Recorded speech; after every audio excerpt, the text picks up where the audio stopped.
Iran lied. Big time. After signing the nuclear deal in 2015, Iran intensified its efforts to hide its secret nuclear file.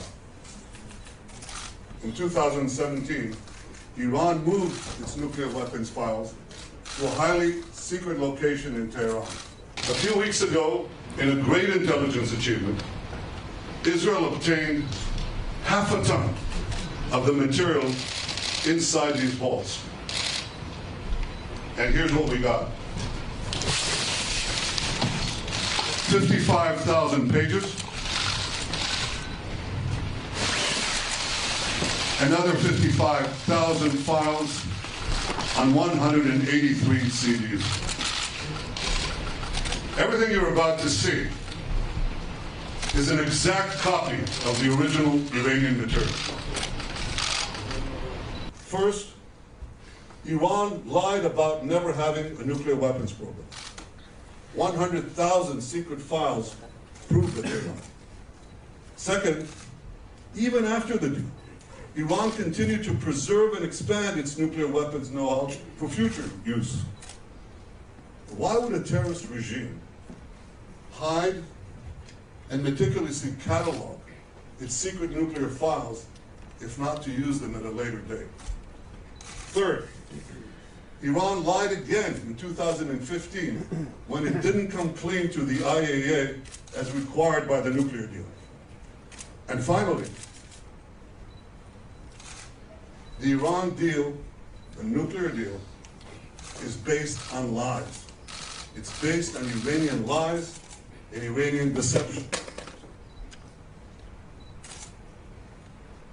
100,000 files right here prove that they lied.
Hi, this is Tim from Moriel TV and Moriel Radio here live in California with James Jacob Prasch.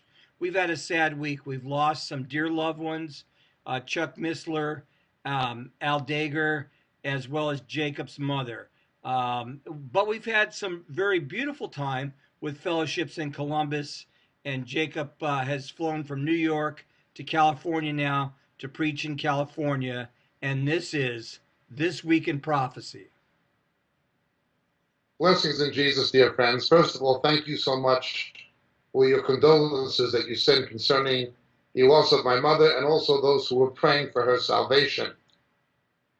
Ultimately, God knows and we don't, but there is some indication my mother may have accepted the Lord.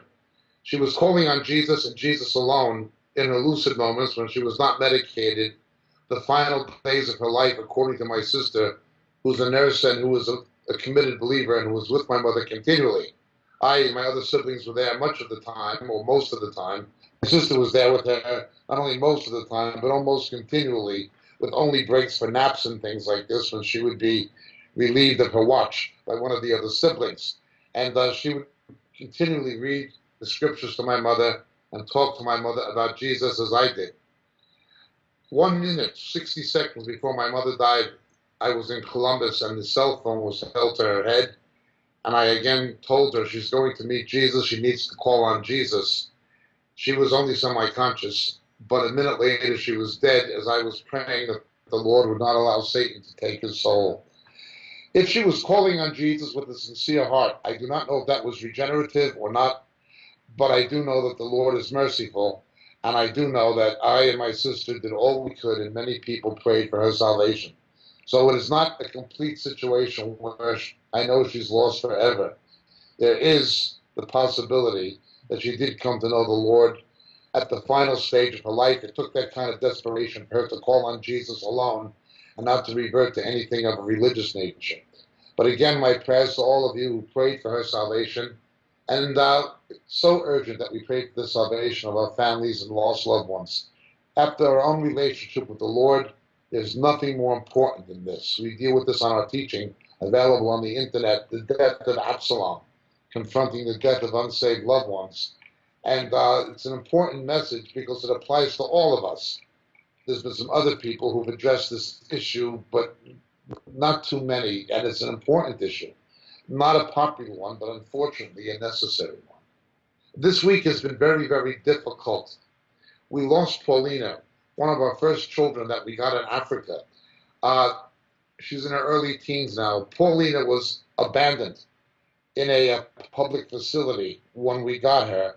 She couldn't talk, she couldn't do anything, and she had spina bifida and paralyzed from the waist down. Little black baby, black African baby that we took care of, particularly Dave and Lynn, who run Ebion Ministry, our work to HIV children in South Africa. And they became a virtual mother to her. Now, the intensity of the care she required, particularly as a baby and a small child, given her paralysis, was intensive. It took a lot of dedication and commitment. And I know that God will bless Dave and Lynn Royal for their work in that regard. But this week, Polina went to be with the Lord. We thank God that she did indeed grow up in the faith, and she did know the Lord Jesus, and she's now with him. Her difficulties in this life are over. God only knows what kind of a life she would have had in this world, particularly in a country like South Africa that's going from bad to worse. It may have been just the Lord's grace that he took her. But we miss her, and certainly Dave and Lynn miss her terribly, as do the other children at Ebion. So please pray for Dave and Lynn and for the other children at Ebion. It is not easy. We've had her since she was a baby. When I first saw her, she was just a baby, and I was introduced to her in South Africa when I went down to see the mission at our first mission station. And I said to Polina, "Hello, Polina." And she began screaming and crying, and she didn't know what to do. She was totally freaked out. She began screaming, and she couldn't move her legs, obviously, so she began trying to scramble away with her hands. I scared her terribly, and I felt terrible trying to scare her. Well, I came back about 3 months later, and I kept a careful distance so as not to frighten her or upset her again. I was going out of my way to be as gentle as possible, and I just said, "Hello, Polina," and she said, "Ooh." I'll never forget that. We loved her so much, but Polina is now with Jesus. I was also notified from New Zealand that my friend Chuck Missler went to be with the Lord. You know, Chuck Missler was a very good Bible teacher and researcher. People of an intellectual background, sophisticated background in the sciences and so forth, sometimes in the arts, came to faith through Chuck Missler. He was a good apologist, and he was good at reaching certain kinds of people with the gospel. It was another aspect of Chuck Missler's life and ministry in evangelism that people didn't realize. Here's what I heard. This was a discussion between a Russian military guy and Chuck Missler, who's a Christian. I love Chuck Missler. Because he was such a good apologist. Now, it's no secret that I did not always agree with Chuck. I took issue with his book, Kingdom, Power, Glory. We did not agree on the timing of the rapture and certain other issues. I just believed that when Chuck stuck to Scripture, he was good. When he went into speculations, he was not so good, and sometimes got himself into situations he would better have avoided, such as the Y2K. I'm not saying that I always agreed with Chuck, but I did know him quite well. He loved the Lord, and most of his teaching was very good, and his apologetic material was often excellent, and God did indeed use it. he would do very good research on things like the Magi and other things like this, going where few researchers go. He had a way of taking scholarly material, academic material, and repackaging it for ordinary Christians and making it palpable. That was one of his skills. He, of course, graduated the Naval Academy in Annapolis and went into the U.S. Air Force.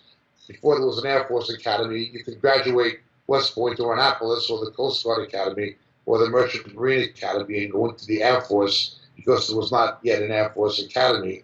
He did that and served in the military with distinction, and then in defense industries and, of course, Ford Motors and various business ventures, some successful, some not so successful.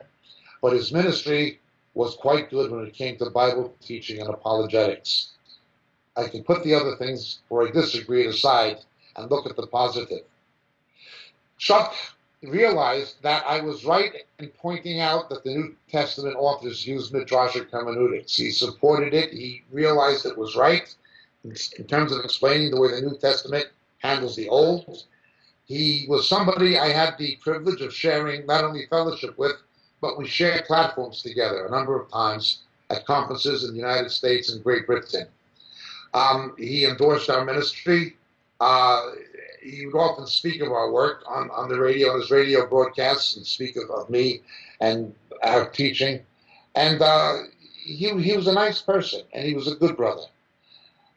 Following the loss of his wife, Nancy, about a year and a half ago, Chuck's own health began to deteriorate.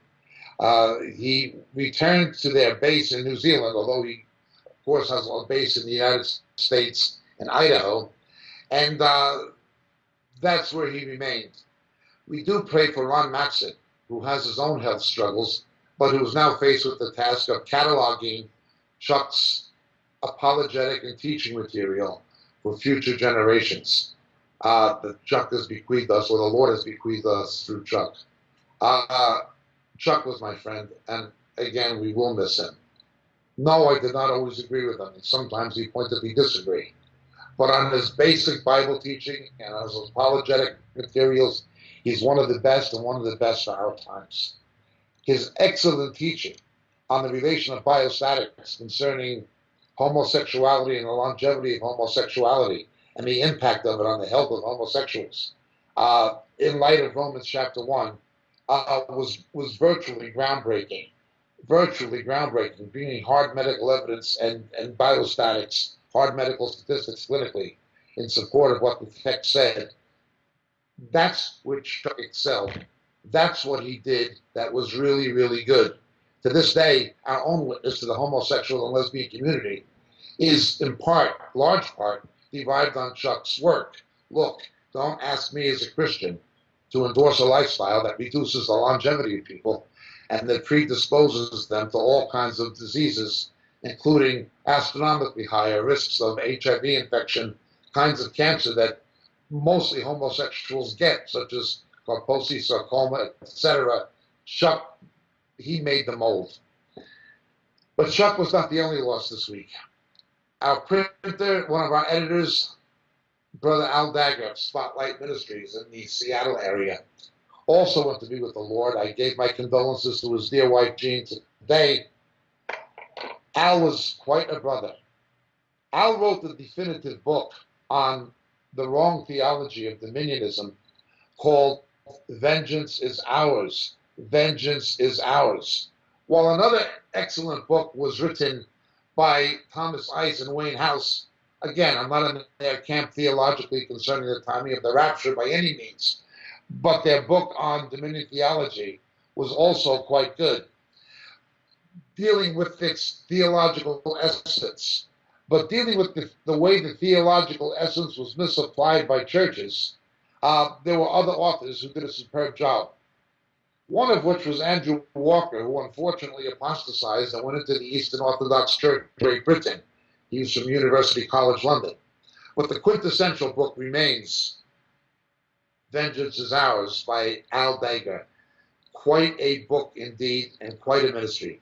He was a voice for truth in an age of apostasy, much along the line of Brother Dave Hunt. Same way. but he's another voice for truth that has now gone to his reward. We shall miss Al very much. He worked with our ministry as a part of our team virtually in terms of publication. And it's left something of a vacuum. We'll be able to fill it, but what we're not going to be able to fill is the place in our heart for Al until we see him again. He was quite a brother, quite a brother. We lost Al Dagger, but Al Dagger gained his reward, gone to be with Jesus this week. So between my mother, Chuck Missler, Al Dagger, and little Polina, it's been a very tough week in dealing with these things. And I do thank you so much for your prayers and your condolences once again. In any event, let's move on this week in prophecy. Prophecy and the events don't care about anybody's personal problems or their personal bereavements. These things continue, and we have to keep up with it no matter what. When Ezekiel's wife died, God told him, put your nose to the grindstone and get on with the work anyway. You have no time to grieve. The time is too urgent. Well, I can make the comparison. That is true for today. We understand and record the loss, but there is no time to become emotionally or spiritually bogged down with bereavement. We have to get on with the work. Prophecy is marching on. Events are unfolding. I'd like to begin this week in prophecy by looking at the book of Daniel, chapter 10, that I frequently refer to. Again, it takes place in the 3rd year of King Cyrus, King Kirush, Cyrus the Great of Persia, that is Iran, who was revealed to Daniel, who was named Belshazzar, and the message was true and one of great conflict. But he understood the message and had an understanding of the vision. Commencing in the 10th verse of Daniel 10, then behold, a hand touched me and set me trembling on my hands and knees. He said to me, O Daniel, man of high esteem, understand the words that I am about to tell you, and stand upright, for I have now been sent to you. And when he had spoken this word to me, I stood up trembling. And he said to me, do not be afraid, Daniel, for from the first day that you set your heart on understanding this, and on humbling yourself before your God, your words were heard, and I've come in response to your words. But the prince of the kingdom of Persia was withstanding me for 21 days. Now we notice something. In this passage, Daniel was fasting for 21 days in verse 2 of Daniel 10. There is a direct relationship between prayer and fasting in this temporal world and the battle in the heavenlies. There is a correlation. The battle was going on, and Daniel's prayer was a factor in it. This, of course, parallels the prayer of Moses. It parallels what we see in the book of Zechariah, and it, of course, parallels certain things we see in the book of Revelation. The connection between conflict on the earth being a reflection of the conflict in the heavenlies and how they affect each other. We have different teachings explaining this in greater depth, but let's continue. But the prince of the kingdom of Persia was withstanding me 21 days. Then behold, Michael, he was like unto God, one of the chief princes, came to me, for I had been left there with the kings of Persia. Now notice, there was the prince of the kingdom of Persia. This is the principality. In Greek, arche, in Hebrew, rashiot, demonic power over Iran. Remember, Iranians are not Arabs, they are only Muslims. They are the anthropological cousins of the Germans. They are Aryans. They are European descent who accepted the Muslim religion. They accepted the religion of their enemy, the Arabs. But their own religion was Zoroastrianism, following Zarathustra. And they had previous sympathies towards the Jews. That lasted until the Peacock Throne collapsed with the Shah, but it dated back to the time of Cyrus. The prince of Persia came into power. But then we see, I've been left with the kings of Persia. multiple leaders. Ahmadinejad was only one, Khomeini another. So the term kings of Persia has an idea of temporal rulers controlled by the demonic, while the prince of Persia is an arch-satanic power, the satanic equivalent of an archangel, that the archangel Michael overcomes to allow the explanation to be given to Daniel. Now this shows us that the spiritual forces over contemporary Iran are powerful indeed. Now I've come to give you an understanding in verse 14 of what will happen to your people in the latter days, for the vision pertains to the days yet future. It was not primarily for Daniel's time, it was for the end of the age. Now this is very, very important, because the book of Daniel closes by making reference to it. In chapter 12, Michael, the great prince who stands guard over the sons of your people, will arise, and there will be a time of distress, such as never occurred since there was a nation until that time. And at that time, your people, everyone who was found written in the book of life, will be rescued. Many of those who sleep in the dust of the ground will awake, these to everlasting life, but others to disgrace and everlasting contempt. Now, these passages in Daniel speak of a rapture, of a resurrection, and of God's end-time purposes for Israel. But we see that Michael the archangel, standing guard over Israel, it requires an angel of that power, of that magnitude of power, to protect Israel from the satanic forces that are aligned against it before Jesus comes, before the rapture takes place. Now again, we have other teachings explaining this, such as our teaching on the Maccabees, which is focused on Daniel chapter 11 and 12 in light of John chapter 10 when Jesus celebrated Hanukkah, and also Stars That Shine, a teaching called Stars That Shine. But let's go back now to see what happens in the latter days, the last days, with Iran concerning Daniel.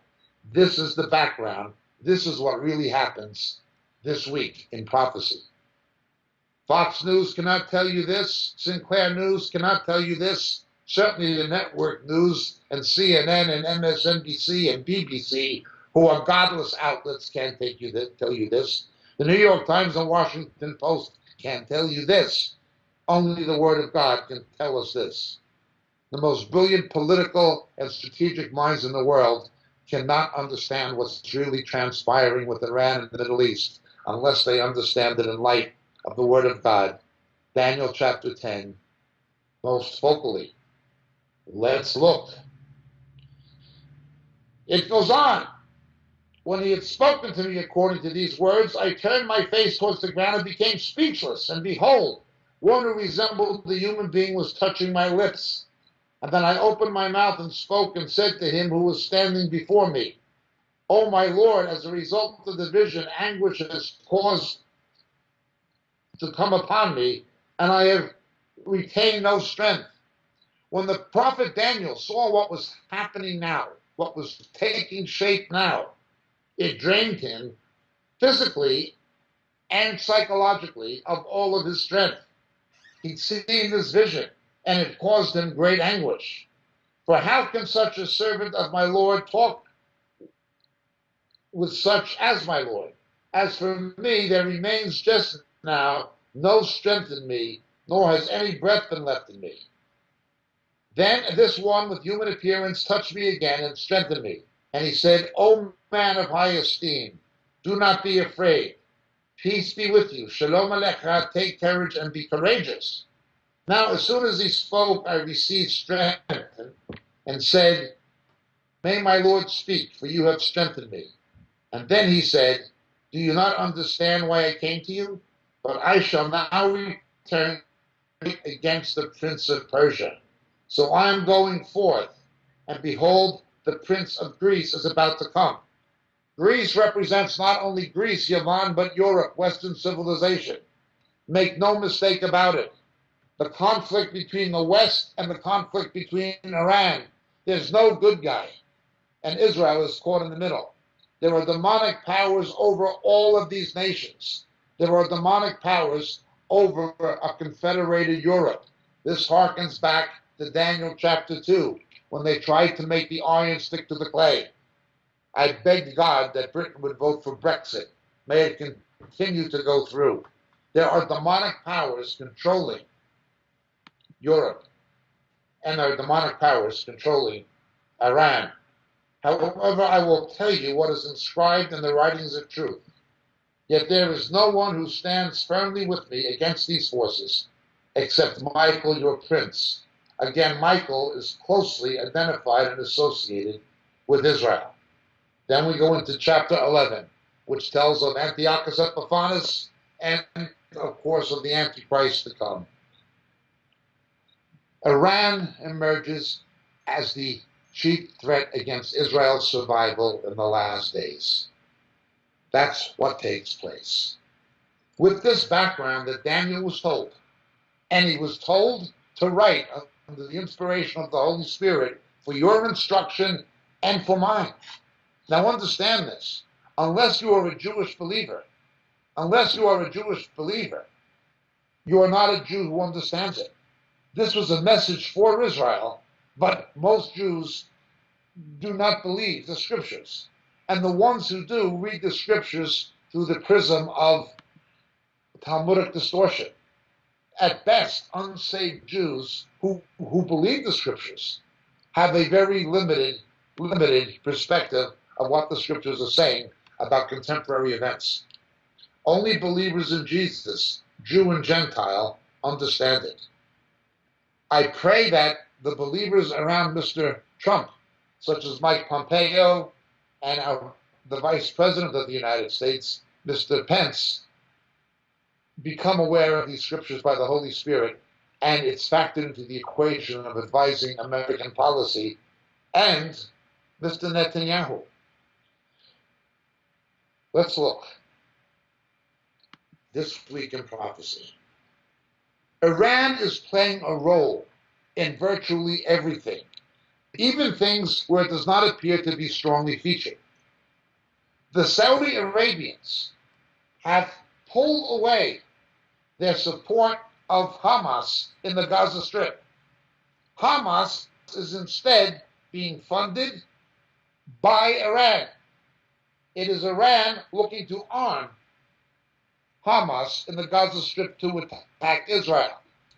While the world and popular media lie about an Israeli blockade of Gaza, what it actually is an interdiction of armaments being provided to destroy Israel by Iran going into the hands of Hamas, who persecute Arab believers in the Gaza Strip, believers who I know, most of them being Baptists, and who are determined to destroy Israel. There is no Israeli occupation in Gaza. The Israelis long ago withdrew from Gaza without a peace treaty, only to see Gaza used as a platform to launch Katyusha rockets and other offensive weapons against Israel. This is the reason for the blockade. But they're not blockading medication and food and essential things. Only construction equipment and material that will be hijacked by Hamas and used for military construction, and of course they're preventing the arrival of Iranian arms and munitions. But Iran is animating Hamas.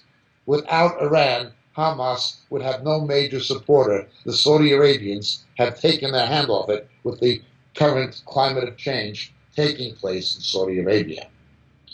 The Israelis now find themselves in a situation where previously they had a high-tech mechanism, the Iron Dome, to intercept rockets and projectiles being fired from the Gaza Strip. It was high-tech warfare. But now, Hamas is resorting to low-tech warfare. They're actually attaching Molotov cocktails to kites.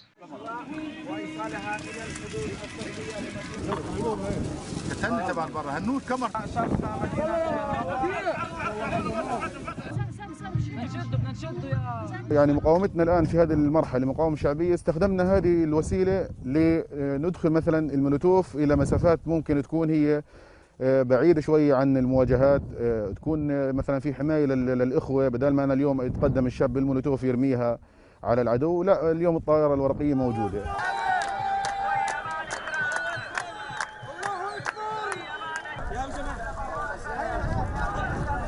برضو في بعض يعني المحاولات تم استخدام كاميرات. هذه الطائرة يعني بإمكانها حمل يعني مثلا كاميرا الجو برو، كاميرا مثلا خفيفة ممكن تحملها هذه الطائرة تصور أراضينا اللي احنا نشتاق لها ونشتاق لرؤيتها ونشتاق للوصول إليها.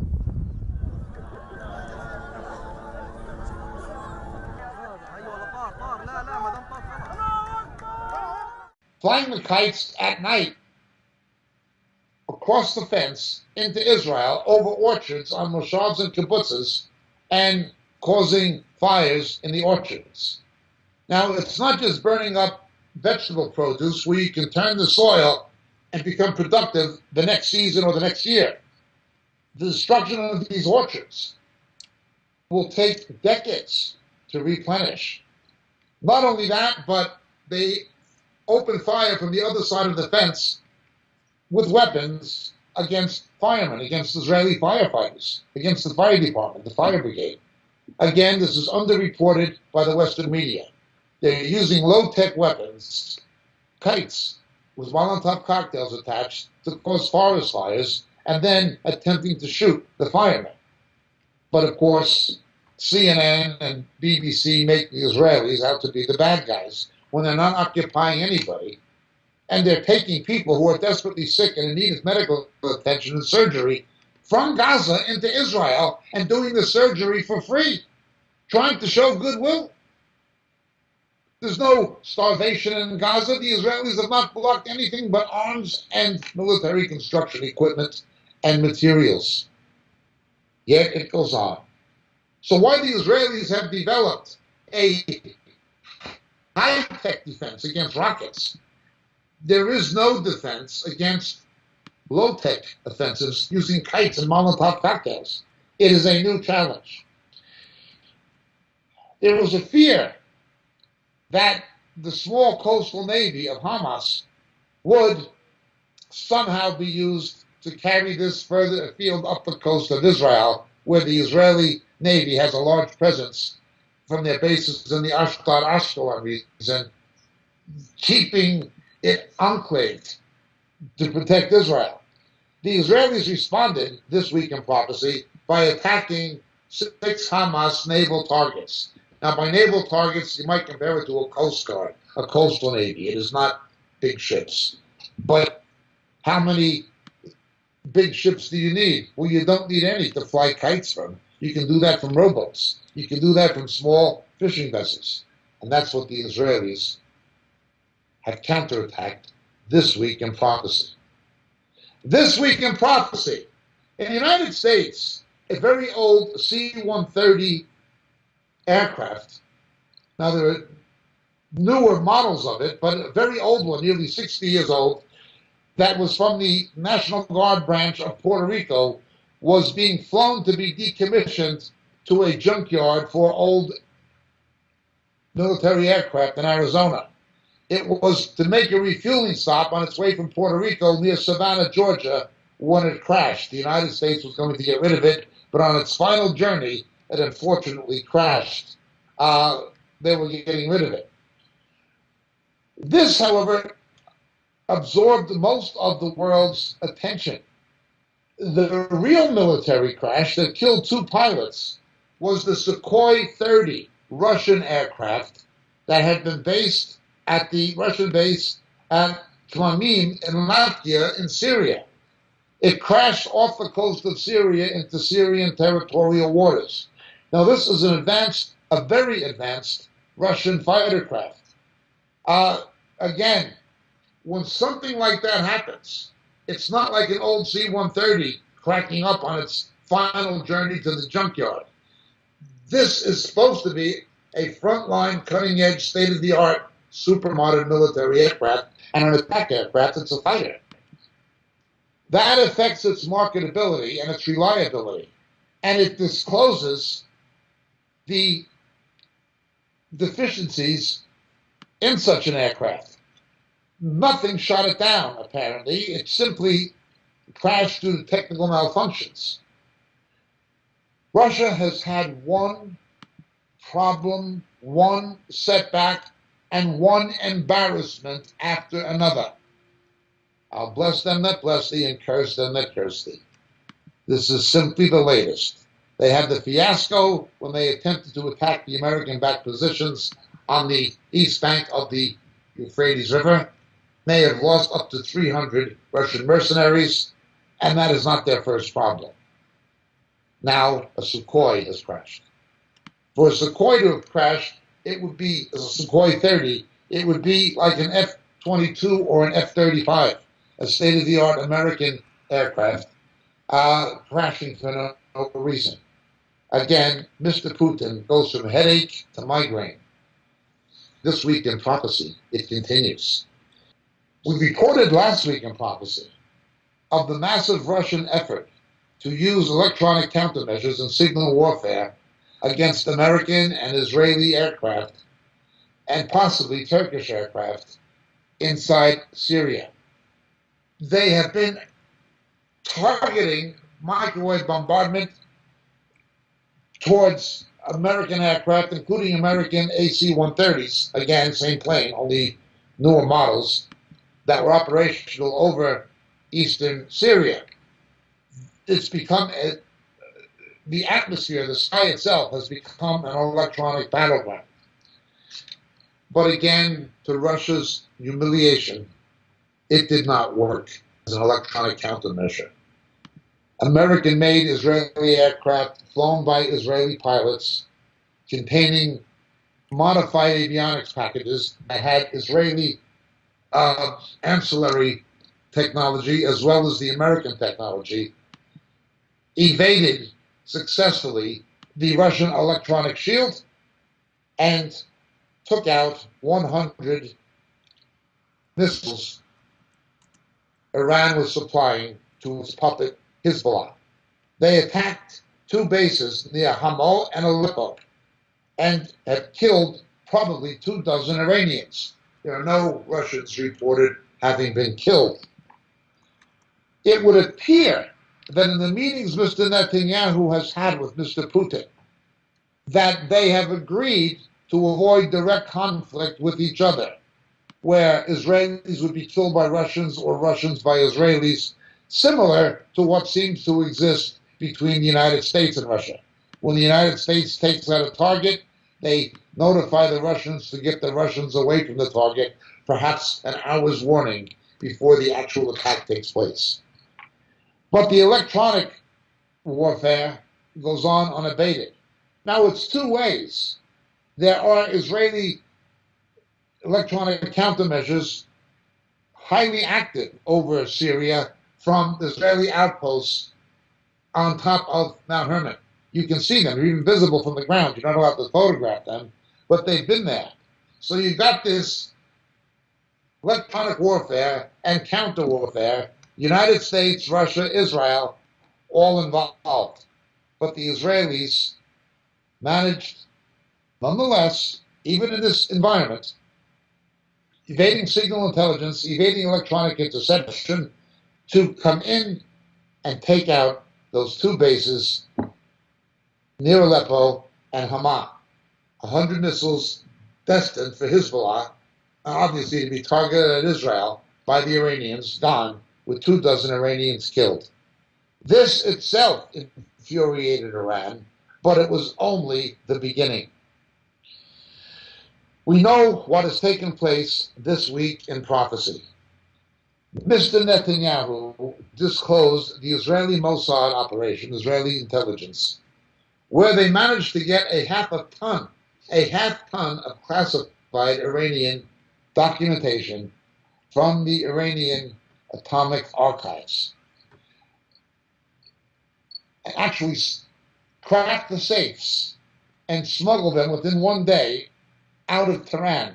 They were kept in a place in the south side of Tehran, the capital of Iran, and the Israelis were able to go in, crack the safes, and steal a half ton of documentation. It is an incredible, incredible move. It shows the Iranians, the Israelis can walk into Iran, their capital, and take classified documentation and get it back to Israel. And They did it undetected. These Iranians did not know it happened until after the fact. So now they have infuriation over what has happened in Syria, but they have a compounded infuriation over what has happened in Tehran. The Iranians are threatening to strike back.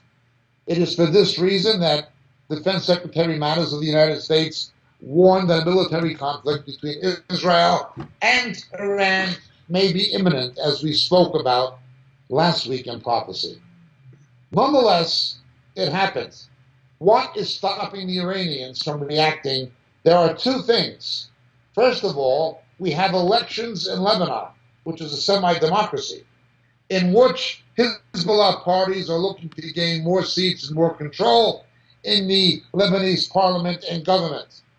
It would be counterproductive politically for the Iranians to strike back at the present time. These elections are to be held on the 6th of May, approximately 48 hours from now, from my time of speaking, which is Friday, the 4th of May. These will be taking place on the 6th of May, right after the weekend. Well, let's continue. On the 12th of May, Mr. Trump will make his decision as to whether or not to continue honoring the Obama Kerry, Hillary Clinton sellout of America, Israel, and Saudi Arabia in its concordat that was not approved by the Senate with Iran and has no legal standing. Absolutely no legal standing whatsoever, as it was never senatorially approved as the Constitution requires. Whether Mr. Trump will abandon it or delay a decision remains to be seen. There are negotiations going on with Europe. However, this week in Prophecy, the Iranian foreign minister made it clear that the Franco-German calls for modification and amendment of this agreement are not acceptable to Iran. Mr. Javed Mohammad Zarif, who is the Iranian foreign minister, said Iran will not in any way amend the established agreements, as France and Germany are calling upon a compromise, simply because French and German industry do not want to be affected by the American embargo that would go in place automatically on May 12th. These same companies doing business with Iran would be restricted in their ability to do business with the United States if they violate the embargo. Hence, the French and German governments are calling for a renegotiation and amendment of the agreement, allowing for more intense inspections. Iran has flatly said no this week in Prophecy. This places Mr. Trump in a position where he has no option to continue the treaty in its present form. He can either delay a decision on his final action, which he may do temporarily, or he may simply withdraw from it. Now, this takes place at the same time the United States is looking to relocate its embassy to Jerusalem very soon. It is already creating significant upheaval. Mr. Trump has a lot on his plate right now, as does Mr. Pompeo and Mr. Pence and National Security Advisor John Bolton, as well as Defense Secretary Mattis. They have a lot on their plate preparing for the negotiations with North Korea, and they have a lot on their plates concerning Iran. One thing at a time. They need to be focused right now on the upcoming negotiations with North Korea. Understand something. You have an absurd situation where a porn whore, a professional porn whore, who would just strip naked and have sex with men she didn't even know or whatever in front of a camera, was paid $130,000 to just go away by a lawyer representing Mr. Trump. But there was no direct legal or financial connection to Mr. Trump. It may have been just a political move to make it go away because they didn't want any trouble during the election of anything of this nature coming to public focus. left and the Democrats and the Clinton campaign were looking at everything they can, whether or not Mr. Trump actually had an appropriate liaison with this professional whore or not. And I use the whore not in the sense that she was a prostitute, but certainly in the sense that she is paid to have sex in front of a camera. This is the big news on CNN. They're not talking about North Korea or Iran. That's second. This is supposed to be the big news. The big news. The big news is a special prosecutor investigating a crime that never happened. There is no evidence that Mr. Trump colluded with Russia and no evidence that he committed a crime. None. Yet, this is being expanded to investigate other things outside of the original mandate given to the special prosecutor. Now look, we looked upon Mr. Mueller as a low person. We look upon him as a low person. Why do I say that? He modified the FBI training manuals to remove mention of radical Islam from them in the aftermath of September 11th. He's an establishment creature, a swamp rat, if you want to use the term. He refused to stand up and recognize radical Islam for what it is and removed it from the training manuals for counter-terror operations for the FBI. That was him. He was also involved in the demise of Arthur Anderson after the Enron scandal. Thousands, if not tens of thousands of people lost their jobs. And he had a hand in this mismanagement of the Enron fiasco. The way that the scandal was handled was as much a scandal as the scandal itself. And he was a kingpin. He's not a person of good reputation. He's simply a person who's politically motivated. He's not investigating a crime. He's investigating a person, Donald Trump. He was given a mandate to investigate collusion with Russia, which technically is not even criminal, even if it happened, unless it involved espionage. The only evidence that's come into play has been the Democrats doing it because of the Steele dossier that was obtained in part from Russian sources. The only evidence they found of collusion with Russia was the Democrats, was the Clinton campaign. That became the bogus basis in part to apply for a FISA warrant. That becomes the main news. That investigating a crime that never happened, so now they're looking for other things. But they've got no substance to it. Prosecutors investigate crimes that leads them to a person. Mr. Mueller is going after a person hoping to find the crime. He's obviously on a politically orchestrated witch hunt. Now understand there's a spiritual dimension on back of this. Mr. Trump is dealing with Iran. He's dealing with Daniel 10. He's dealing with realities. Satan is trying to attack anybody who will stand with Israel. Satan's goal is the destruction of Israel. Having lost the election democratically, they are trying juridical means to displace Mr. Trump. But they have no juridical means. No crime was committed. The House of Representatives said there was no collusion. So he's looking for other things, and this becomes what the mainstream media talks about, trying to divert his attention from doing his job.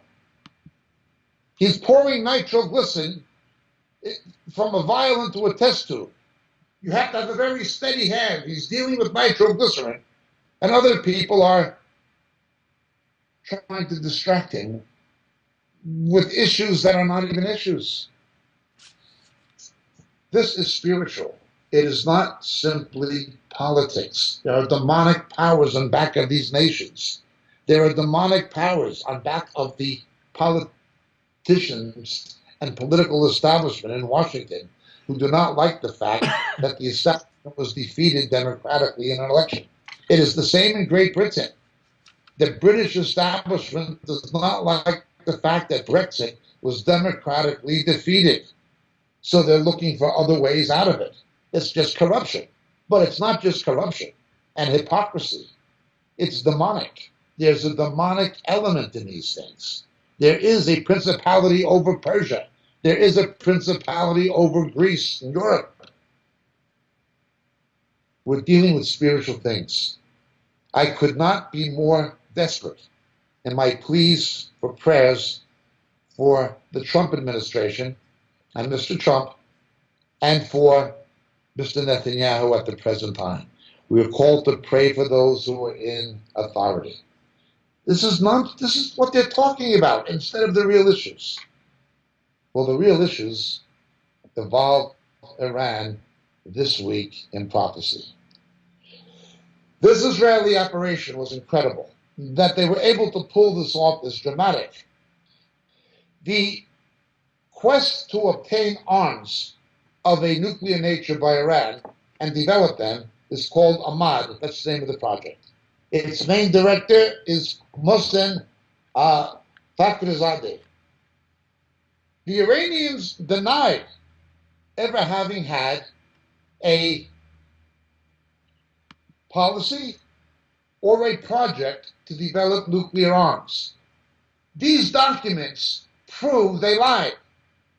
Now, we're being told by the European Union, by certain left-wing voices in Israel, and by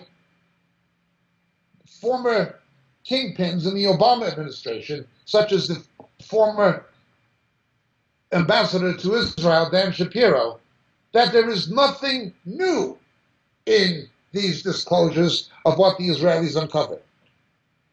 That would mean that Obama, Hillary Clinton, and John Kerry knew the Iranians were lying and made a deal with somebody who they knew were lying, that they gave $1.5 billion in currency secretly to people they knew were lying, and another $150 billion in U.S. in unfrozen funds to people who they knew were lying and who were funding terror against the United States, as well as against its allies and friends in the Middle East, including Israel, Saudi Arabia, and the Emirates. They knew it. So if they're telling the truth, if those people in the Obama administration are telling the truth, there's nothing new in this, we already knew this. It means they made an agreement with people they knew were dishonest and lying to them. The European Union went so far as to issue a statement saying that this agreement with Iran is not based on truth or trust, but on a concrete control and verification by the International Atomic Energy Authority of the United Nations. You cannot trust the United Nations to do anything but to be incompetent and at times corrupt. We saw that in Rwanda. You cannot trust the United Nations to do anything but be hypocritical, to say nothing about Tiananmen Square. You cannot trust the UN to do anything but we're expected to trust them and pretend this is concrete, knowing that the agreement was not based on trust. You cannot make an agreement where there's no goodwill, because the people who you're making the agreement with, who have no display or intent of goodwill, cannot be trusted. They're going to look for a way to violate it. Not only that, but there's a sunset clause. In approximately 7 years from now or less, the Iranians can resume the development of nuclear weapons. The whole thing is absurd. But what was really disclosed is this. The Iranians said they had no intention of mounting nuclear weapons onto missiles. The documents that the Israelis managed to obtain show that the Persians very well intended to mount nuclear weapons on Shahab-3 missiles. The Shahab-3 development continues. There was nothing in the agreement that says Iran cannot continue its projects to develop the delivery system for nuclear weapons. These weapons can already reach parts of Europe. Eventually, they'll put them in positions where they can be placed on ships, possibly hitting the United States. They were collaborating actively with North Korea along these lines to be able to put the United States within target range. This is well known. An American colonel, retired from the military, recently published a book claiming it is only Sunni Islam that is the terror threat to the United States, not the Shia Islam of Iran. He seems to have forgotten that it was Iranian puppets, Hezbollah in Lebanon, that killed 283 American Marines protecting the embassy, and that previously attacked the embassy, killing not only Lebanese employees, but a number of American diplomatic staff and most of the CIA team and its station chief in Beirut. He forgets these things. Yet he says only the Sunnis are the threat, not the Shias. This is absurd. During the Carter administration, it was the Shias who took over the American embassy. He says absurd things. The establishment is quite angry. Iran is as much a threat as ISIS, as Al-Qaeda, as Al-Shabaab, as are any of these. Boko Haram, they have the same fanatical ideology, whether Sunni radicals or Shia radicals. The remarks by the European Union are absurd. You cannot negotiate in good faith with people who you know are lying to you. Now again, the United States and Europe knew of the Iranian development of missile systems and seeking range improvements on the Shahab 3. They knew it. They knew the Iranians were intending, by their own admission, to use these as delivery vehicles for nuclear weapons. They knew it, but the Iranians denied it. Now the Israelis show the Iranians lied. Now, again, the very fact that Obama knew they lied, that the German government of Angela Merkel knew they lied, shows the outrageous, not just incompetence, but corruption of the White House under Obama and of the Merkel regime in Germany. They knew it. Oh, this is nothing new. We knew it. They denied it, and you still signed the agreement with people who you know are lying to you. Well, they can't lie anymore. 55,000 pages have been disclosed by the Israelis already. 55,000 pages. How the Mossad stole a half ton, I do not know, but they did. We have to understand something, that there has been a proxy war in Yemen going on for some time between Saudi Arabia and the Iranian surrogates, the Houthi. Saudi Arabia, using American technology, again, developed by companies such as Raytheon and so forth, American defense contractors, intercepted 4 missiles that were aimed at the Saudi city of Jazan. Saudi airstrikes this week in Prophecy killed 2 Houthi leaders at Sana'a at a summit meeting they were having to plan strategy. And to plan the funeral of another Houthi leader, again, an Iranian pawn, who the Saudis also managed to kill, his name being Saleh al-Samad. The war is already going on with Iran. The war is already going on.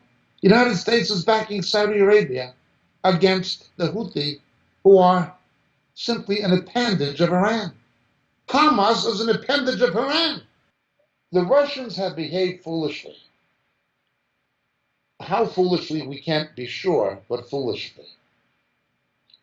Russia is dubious about Iran.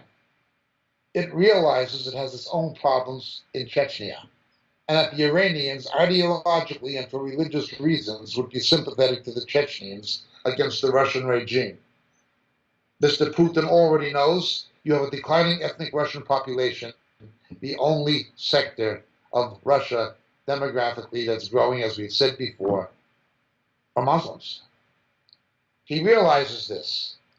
How far he will go in collaborating with Iran, we do not know. He's gone quite far, but he's also withheld from coming into direct conflict with Israel or the United States in their operations against Iranian targets in Syria. But it's all been happening. Iran says no, there'll be no amendment to the treaty. Iran continues with Hezbollah, with Hamas and the low-tech weapons, with the kites, with the Molotov cocktails, with your attacks on the southern flank of Saudi Arabia, with the Houthi in Yemen. And now they're indignant, embarrassed, insulted that the Israelis were able to stage such a coup right up in South Tehran, in their own capital, taking a half-ton of documents from safes, a half-ton of secret atomic archives, proving that the Iranians had lied, which the only response the former Obama administration officials, the European Union, which is left-wing, can respond with is by saying, we knew they were lying, but we signed the agreement anyway, even though we knew they were dishonest. You couldn't make this up. You couldn't find somebody as low as Angela Merkel or Barack Obama if you tried. This is insane. These people are willing to betray anybody or anything. They're demonically deluded. What is happening is Daniel 10. There are demonic powers on back of these things, and it's all taking place this week in prophecy. One last thing, something that would have been almost unthinkable. There are large numbers of Filipinos, mainly Roman Catholics, who work as foreign labor in Saudi Arabia. I've been to Saudi Arabia, I've seen them. They're not allowed to have churches. Some of them are evangelical Christians who've been arrested and flogged for having Bible studies even in homes. The Saudi Arabians under the new crown prince, Mohammed bin Salman, have basically inked an agreement with the Vatican to allow churches to be built in Saudi Arabia. It's already happened in Qatar, Kuwait, certainly Dubai. Now again, we're no proponents of Roman Catholicism, but we are proponents of the gospel. Muslims don't make a distinction, Catholic, Protestant, Evangelical, Eastern Orthodox. They don't make much distinction, if they make any. Neither Moriel Ministries nor yours truly, James Jacob Prasch, endorse Roman Catholicism. It is a false Christianity, as is Eastern Orthodoxy and liberal Protestantism. However, the Muslims generally don't draw any distinctions. I simply report this agreement between the Saudi Arabians and the Vatican as a news item, but as a glimmer of hope that it will eventually open further and encompass the rights of evangelical Christians, of born-again believers as well. That is our prayer and our hope. God will begin where he begins. It begins with the Filipino Roman Catholics. Next, it will come, Lord willing, to the Filipino and other evangelical Christians and indigenous Arab Christians who meet in secret. Let us pray that the door will be opening just a little bit to get the gospel of Jesus into Saudi Arabia, the home of Islam, the base of Wahhabism and Salafist Islam and Sharia law in the Sunni world. I've always believed, and I still believe, the same as God has promised us, that there will be a harvest of Jewish souls for Yeshua in the last days. Abraham's other children. Something terrible is going to happen to Israel. 2/3 are going to be killed, but there will be a harvest of souls for Yeshua before it happens. Something terrible is going to happen to the Muslim world. Isaiah 17 and other passages tell us so. Saudi Arabia, the land of Kedar, is going to be laid waste. The Iranians and Saudis may exterminate each other. I don't know exactly how it's going to play out, but I do know what Daniel 10 says is going to happen. But I've always believed, I've had a witness in my spirit, there will be a harvest of souls of Abraham's other children. That we're going to see a number of Arabs coming to faith in the Lord Jesus in these last days. We have seen moves of God among Muslims in the Far East, in Indonesia, coming as far west as Bangladesh. Terrible persecution in Pakistan, but this battle is inevitable spiritually. And in sectors of Africa, we are seeing moves of God among Muslims. There's a tremendous spiritual battle in much of Africa, Malawi, Nigeria, Sudan, and elsewhere, between Islam and Christianity. That this battle will come to the Middle East, to the home of Islam, to Saudi Arabia, and to the Gulf. Now, again, the persecution of the Copts, some of whom were believers in Egypt, has been awful. What has happened in Pakistan and what is happening in Pakistan is worse. The persecution in Indonesia is worse. But as Tertullian said in the early church, the blood of the martyrs is the seed of the church. The more Satan tries to wipe the church out, the faster it will grow. We're not suicide bombers like Islamic fanatics, radical Muslims. But there are Christians in the Muslim world who love not their lives in this world, even unto death, and are prepared to lay their lives down for the cause of the gospel. I have said many times, you will not find a better believer on the face of the earth than somebody truly saved out of Islam. And I've had friends like Dr. Rahmatullah Khan, who were brutally martyred, butchered alive, personal friend. We're going to see a harvest of souls, just as we're already seeing a harvest of souls in the Islamic world in the Far East and parts of Africa, and now in Central Asia. We're going to see it in the Middle East among the Arabs, among the descendants of Esau and Ishmael. They are all children of Abraham, the same as the Jews. Please pray that God works among the Arab people, that this door opens. It's only a slight glimmer, but it sets a radical precedent. Unfortunately, it's Roman Catholic, but it will be extended to evangelicals. Slight glimmer, a slight glimmer. And it happened this week in Prophecy. My name is James Jacob Prasch. God bless. And remember, pray for the peace of Jerusalem. God will bless you. Pray for the salvation of Israel and the Jews. Pray for the salvation of the Arabs and the Persians.